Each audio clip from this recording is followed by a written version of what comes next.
something really interesting, something we all know about.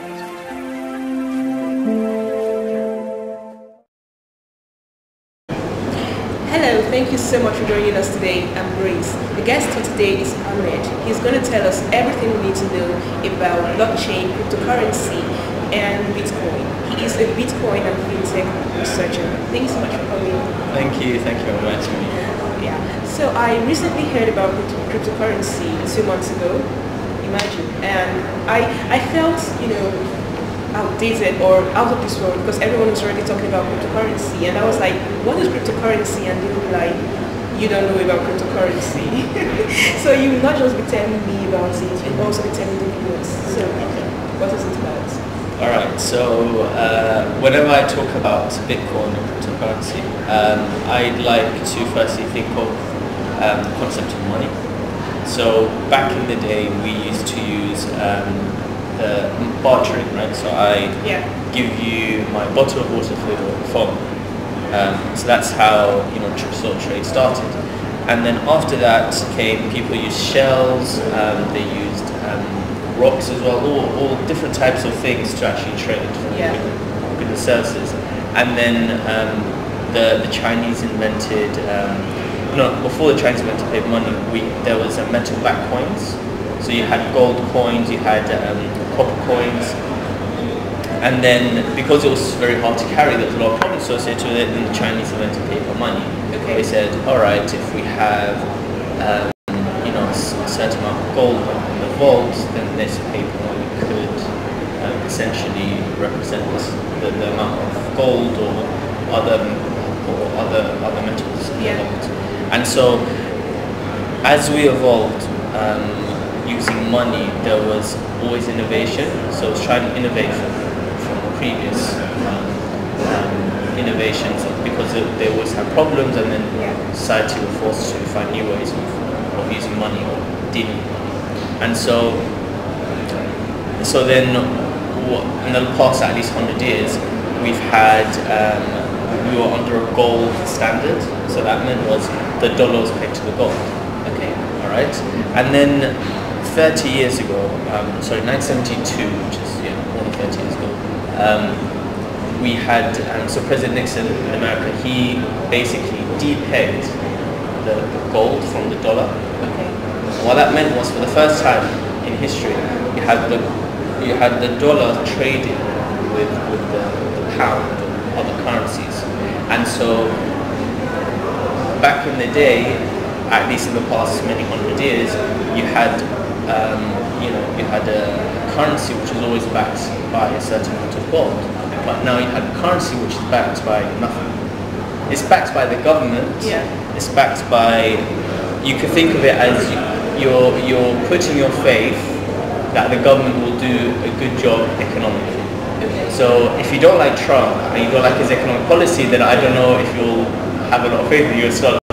So that's the sort of reason. So now all the dirham that you have is literally you having faith in the central bank and the government, right, for them to do a good job. There is literally no intrinsic value in your dirham.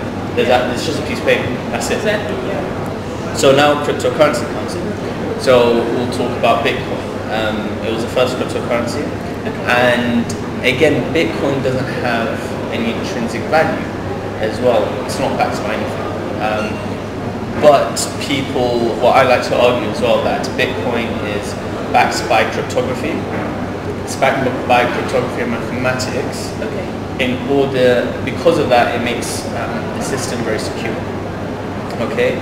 And what it essentially does is, when I send you a Bitcoin, there is nobody in the middle to process that Bitcoin, to process that sort of transaction. Okay. Whereas when we go to a bank, when I send you from my account to your account, we rely on a bank to have a list, right? Basically a ledger of all the transactions happening, right? So when I send, when the bank sees I have 50 dirhams in my bank account, and then I give you 50 dirhams via bank transfer, it's their role to minus 50 from me and add 50 to you, right? But we will always rely on the central third party. But Bitcoin and all these cryptocurrencies, what they're trying to say is, we don't need this third party. So you can just send it to me. When I send it to you, I don't need to rely on anyone, because even that means theoretically we don't need a bank, because a bank is just a glorified ledger, which they are. A bank is just a ledger. They just have to keep records and transactions and ensure that they settle all the payments that happen between the users of the platform. And so the whole point with Bitcoin is that when I send you something, there is no one there in the middle. And if people would value Bitcoin because of that, then it will also have value. And so this is why, and also another reason is that with Bitcoin, now I'll use this analogy. Okay. If this is your wallet, right? Yeah. This is my wallet. I give it to you now, right? Hold it. Okay. Now, whenever I need my wallet, I need to come to you and take my money, right? So, but I'm exposed. You're liable, right? Yeah. So the whole point is, if anything happens to you, my wallet is gone, right? Yeah. But when I keep my wallet and any of the contents inside, it's up to me to actually secure it, and I don't have to rely on anyone, right? When it's with me, no one can take it from me. That's how Bitcoins in a way work as well, cryptocurrencies. Is that when you have that Bitcoin, when you have the password to that Bitcoin, the US government cannot take that Bitcoin away from you, because Bitcoin operates on such a decentralized and distributed network. Whereas if you had money in a bank account, theoretical, which it has been done before, the bank and the government by the instruction of the government could freeze your bank account if they wanted to. Is Bitcoin the only cryptocurrency? There are many, so there are over 1,500 cryptocurrencies. Really? But each cryptocurrency has a use case. It tries to solve a different problem. So with Bitcoin, it solves the double spending problem. So when I send you something, remember I use that bank example, they are there to ensure that they deduct 50 dirhams from me and add 50 dirhams to you. Right. But they're trying to solve the double spending problem in a peer-to-peer payment ecosystem. So when I send you 50 dirhams, when I send you something, how could you ensure I didn't send the same 50 dirhams to somebody else? Right? This is why we rely on banks, because they do that. Exactly. Minus and adding, they do it for us. But if it's in a system where we don't rely on a third party, on one central third party, but we rely on so many different people, then it's, how can we do that? So Bitcoin solves that problem. Right? It solves that problem. So the whole point is, because there's so many people in the network, verifying transactions, checking the transactions, it basically means if somebody goes away, that's not a problem. But if one bank goes away, that's a huge problem. Very huge problem. Exactly. Yeah. So that's sort of the whole point within Bitcoin, is that you can think of it as everyone is equal, right? So everyone involved in the system, let's say they have a computer storing the whole blockchain, which is the underlying technology of Bitcoin. Everyone has a ledger, so everyone knows I have 50 dirhams. Yeah. So when I send you that 50 dirhams, everyone's updated. And then they're like, yes, I have 50, there's a lot of conditions. One condition is I have 50 dirhams.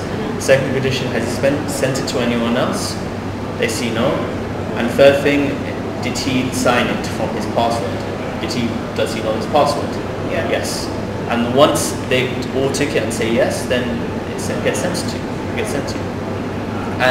But again, you're not relying on one person to do it. There's so many people doing it. So even if 3, 4, 5 people leave, it's not a problem, because there's so many people in the system. This is interesting. Yeah. Thank you for sharing it on the show. Yeah, no worries. Thank you for watching. See you Thank next you. time.